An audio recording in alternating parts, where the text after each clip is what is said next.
주기도문 하겠습니다. 하늘에 계신 우리 아버지여, 이름이 거룩히 여김을 받으시오며 나라의 임하옵시며 뜻이 하늘에서 이루어진 것 같이 땅에서도 이루어지이다. 오늘 우리에게 일용할 양식을 주옵시고 우리가 우리에게 죄 지은 자를 사하여 준 것 같이 우리의 죄를 사하여 주옵시고 우리를 시험에 들게 하지 마옵시며 다만 악에서 구하옵소서. 나라와 권세와 영광이 아버지께 영원히 싸움나이다. 아멘. 찬송가 432장 너건 심 걱정 마라 찬양 드리겠습니다.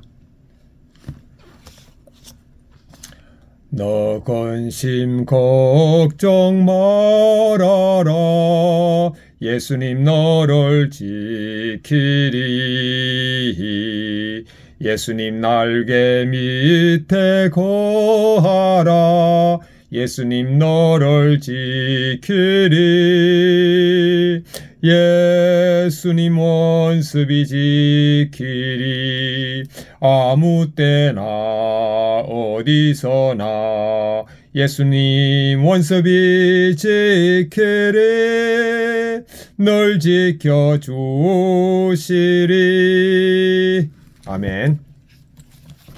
하나님의 말씀 시편 68편 11절부터 23절입니다. 주님께서 말씀을 주시니 소식을 공포하는 자들은 큰 무리라. 여러 군대의 왕들이 도망하고 도망하니 집에 있던 여자도 탈취물을 나누노다다. 너희가 양우리에 누울 때에는 그 날개를 은으로 입히고 거기서 황금으로 입힌 비둘기 같도다. 전능하신 이가 왕들을 그 중에 흩으실 때에는 살문에 눈이 날린 같도다. 바산의 산은 하나님의 산이며 바산의 산은 높은 산이로다. 너희 높은 산들아 어찌하여 하나님이 계시려 하는 산을 시기하여 보느냐. 진실로 여호와께서 이 산에 영원히 계시리로다. 하나님의 병거는 천천히요 만만이라. 주께서 그 중에 계심이 신의 산 성소에 계신 같도다. 주께서 높은 곳으로 오르시며 사로잡은 자들을 취하시고 선물들을 사람들에게 받으시며 반역자들로부터도 받으시니 여호와 하나님이 그들과 함께 계시기 때문이로다. 날마다 우리 짐을 지시는 주 곧 우리의 구원이신 하나님을 찬송할지로다. 셀라. 하나님은 우리에게 구원의 하나님이시라. 사망에서 벗어남은 주 여호와로 말미암거니와 그의 원수들의 머리 곧 죄를 짓고 다니는 자의 정수리는 하나님이 쳐서 깨뜨리시리로다. 주님께서 말씀하시기를 내가 그들을 바산에서 돌아오게 하며 바다 깊은 곳에서 돌아나오게 하고 너가 그들을 심히 치고 그들의 피에 내 발을 잠그게 하며 내 집의 개의 혀로 내 원수들에게서 제 분깃을 얻게 하리라 하시도다. 아멘. 묵상하겠습니다. 11절부터 14절입니다.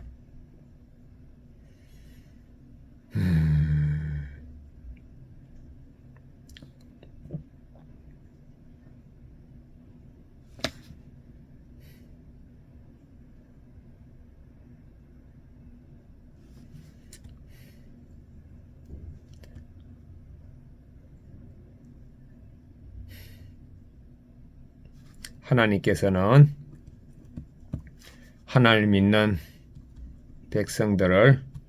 백성들에게 날개를 은으로 입히시고 황금으로 입힌 비둘기같이 존귀하게 합니다. 15절부터 18절입니다.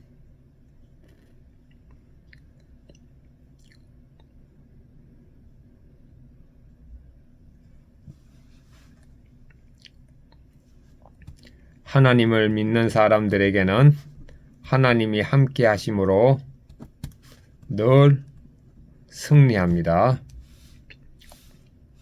19절부터 23절입니다. 우리의 짐을 지시는 하나님을 찬송합니다. 그리고 우리는 사망에서 벗어났습니다. 자, 적용하겠습니다. 첫 번째, 저는 죽었고 예수님이 사심을 의식하면서 저를 존귀 여기는 예수님께 감사하고 늘 승리하게 하시고 제 짐을 지시는 예수님을 찬양하겠습니다. 그리고 하나님과 성령님도 찬양하겠습니다.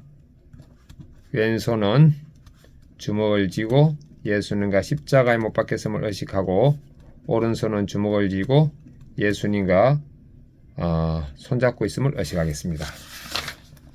본문 해설입니다. 11절 14절. 아무리 대단한 왕도 하나님의 말씀 앞에서는 도망하게 됩니다. 도망하고 도망한다는 것은 큰 패배를 뜻하는데, 집에 있던 여자들이 나와서 탈취운을 나눌 정도로 완전한 패배입니다. 세상의 어떤 큰 싸움이라도 하나님의 말씀을 믿고 따르는 대적들은 살몬에 쌓인 눈같이 흩어져 버립니다. 우리는 어린 양같이 한없이 나약한 존재입니다. 그러나 이런 나의 연약함을 인정하고 주님을 의지할 때 참된 평안과 승리를 경험할 수 있습니다. 나의 연약함을 인정하고 주님을 의지할 때 경험했던 승리는 무엇입니까? 주님은 늘 승리, 늘 감사, 늘 기쁨 가운데 살게 됩니다. 15절 18절. 고대 사람들은 산을 풍요를 가져다주는 신이 거하는 곳으로 여겼습니다. 그러나 모든 산은 하나님의 것입니다. 하나님을 믿지 않으면 자기 높음만 자랑하며 하나님을 시기합니다.